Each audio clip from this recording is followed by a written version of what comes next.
जय शिवराय मित्रांनो, स्वागत आहे आपलं जीवन यात्रा पार्ट 9 या सिरीजमध्ये. आज आपण रेकॉर्ड करणार आहोत भाग 9वा. गावाकडील मजा आणि इकडचे जे काही लोकल जीवन आहे ते आता आपण पाहणार आहोत. सध्या आपण नारळाच्या झाडांवरून शहाळ काढलेले आहेत आणि ते शहाळ कसे सोलायचे हे आपला मित्र आपल्याला दाखवणार आहे. ठीक आहे, तर हे शहाळ काढण्याचं एक यंत्र आहे, हँडमेड यंत्र आहे. दोन्ही पण स्लॉट्समध्ये शहाळ प्रॉपर फसवायचा आणि त्याला सोलून घ्यायचं.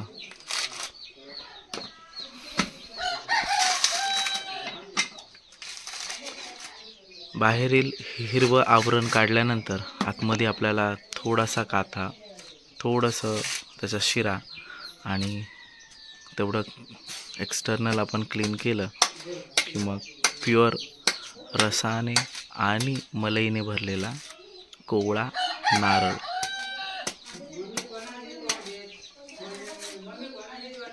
अशा प्रकारे इकडचे जेवढे पण झाडं आहेत नारळाची, त्यांवरती येणारे शहाळ हे सोलले जातात आणि त्यांपासून मिळालेला नारळ हा पूजाविधी, मंगल कार्य किंवा दररोजच्या जेवणामध्ये देखील वापरला जातो.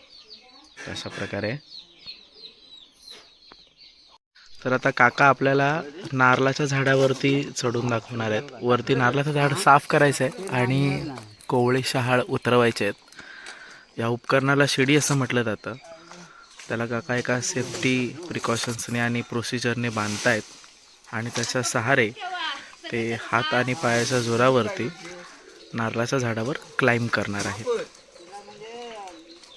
भुंगा लागला, भुंगा म्हणून सांगा. भुंगा लागलाय त्यासाठी ते साफ कर.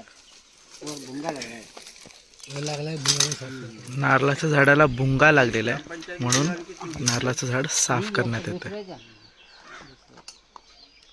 एखादी हाय देवायचं माझ्याकडनं की खांबाळत नाही.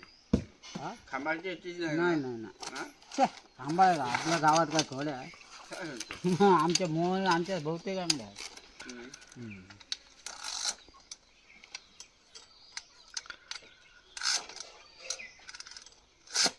पहिलं हे लावायचं लेफ्ट, नंतर राईट, लेफ्ट राईट असं असलं तर करत जायचं.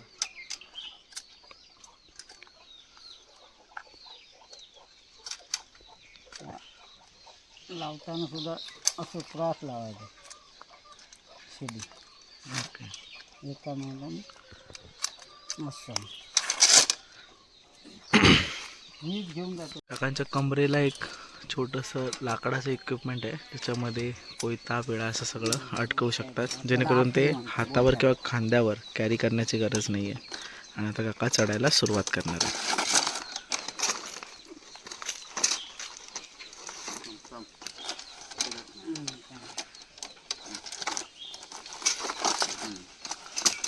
ही पण बाद झाली रे साप, ही बाद झाली.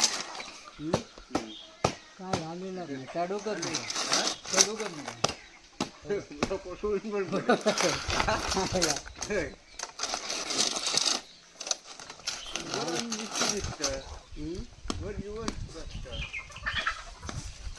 काय त्याची बाद हा करण्याची काय गरजच नाही. परत पुसून आपण भीती वाटतं रे.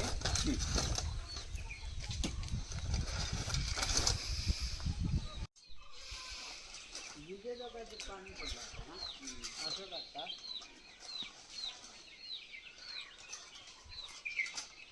मला काय वाटत नाही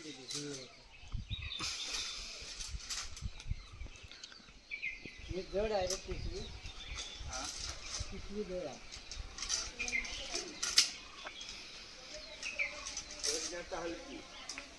असं लावायचं.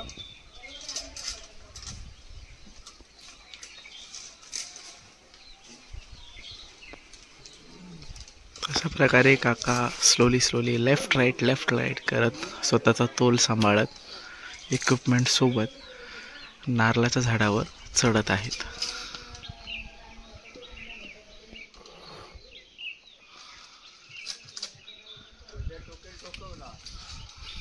ज्या साईडला झाड झुकलेलं आहे त्याच्या अपोजिट साईडला काका जात आहेत, जेणेकरून त्यांचा बॅलन्स सांभाळता यावा.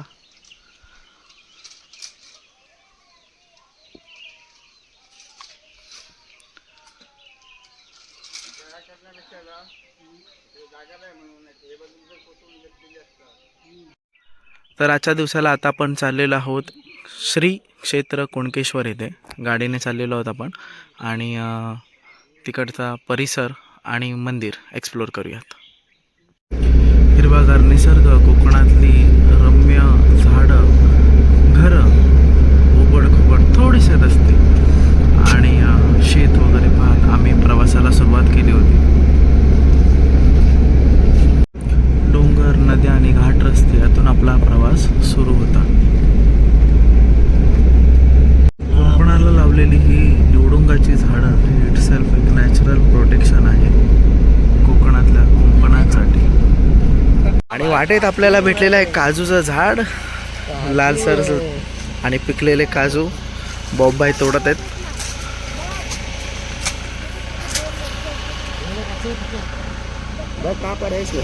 अंदर आणि बॉबबाईने मस्तपैकी पिकलेले काजू काढलेले आहेत.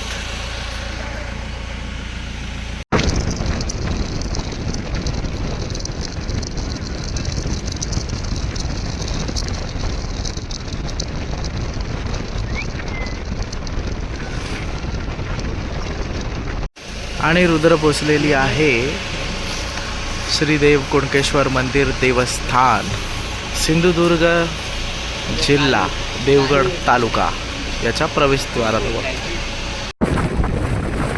आणि आपण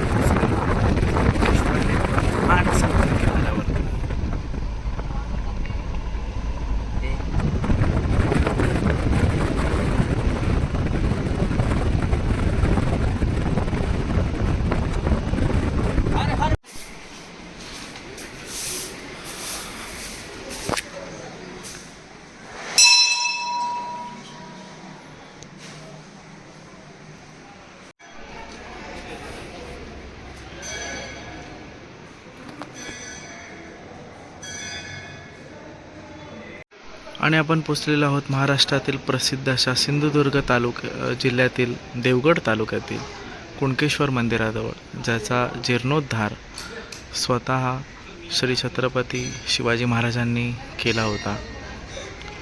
सभामंडप अतिशय प्रशस्त आहे. मंदिराच्या समोरच भव्य अशी काळ्या पाषाणातील दीपमाळ आणि सुरेख असा नंदी आहे.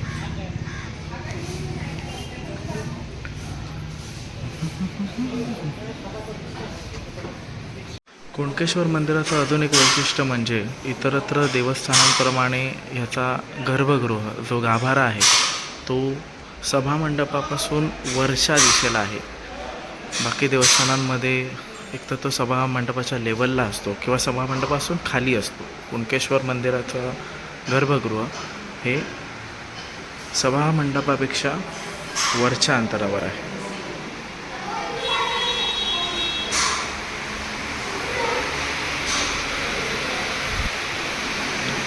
अतिशय सुरेख असं हे गर्भगृह.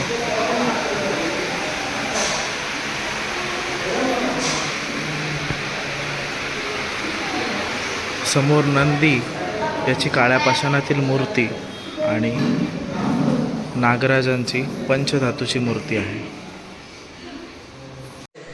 गर्भगृहाच्या प्रवेशद्वाराजवळच काळ्या पाषाणातील अतिशय सुंदर अशी श्री विष्णू नारायणांची दशावतारी लीला कोरलेली आहे.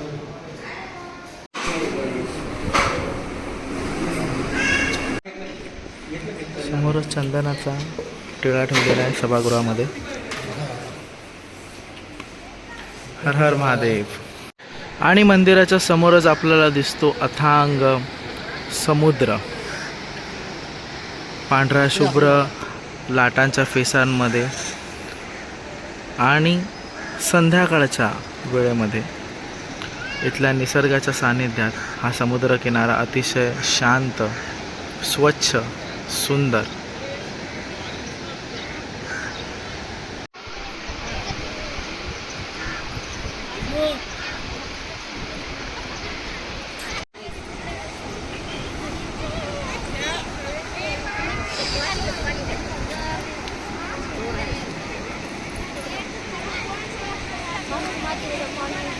आणि मंदिर दर्शनानंतर आता आपण चाललो आहोत कुणकेश्वर समुद्रकिनारा आणि सनसेट व्ह्यू बघण्यासाठी.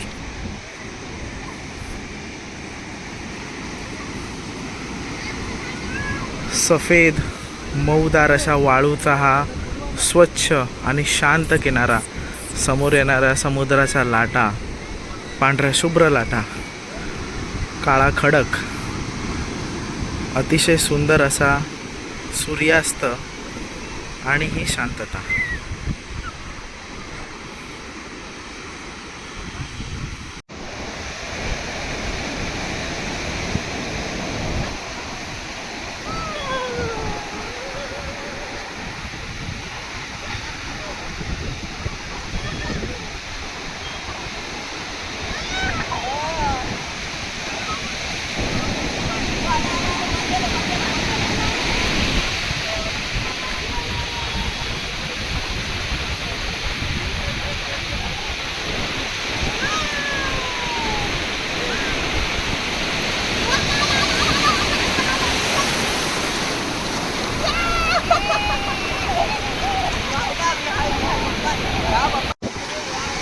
समुद्रकिनाऱ्याची शांतता, लाटांचा आवाज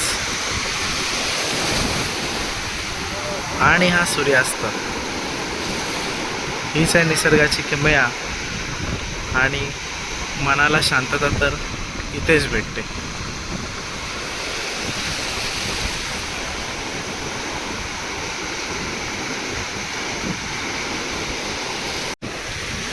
आणि इतर मुंबईच्या किनाऱ्यांप्रमाणे इकडचं पाणी गढूळ नाही आहे. एक लाट गेल्याच्या नंतर लगेच आपण पाण्याच्या आतमध्ये काय काय आहे ते वाळूसोबत स्पष्ट पाहू शकतो. म्हणजेच हा समुद्रकिनारा खूप स्वच्छ आहे.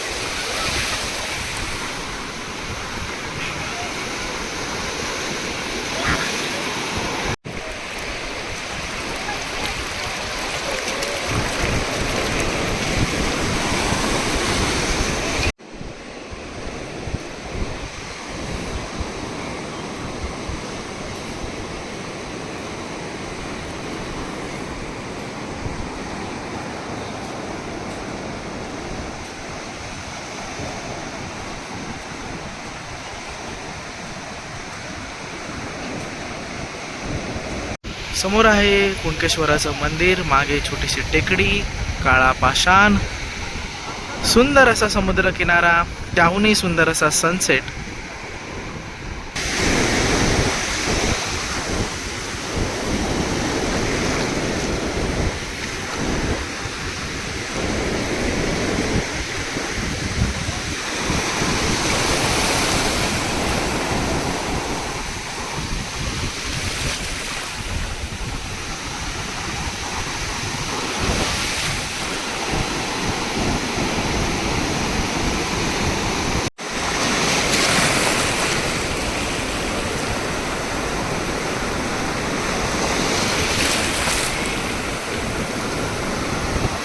तर अशा शांत आणि सुंदर सनसेटला एन्जॉय करत असताना आपण आपल्या व्हिडिओची सांगता करूयात.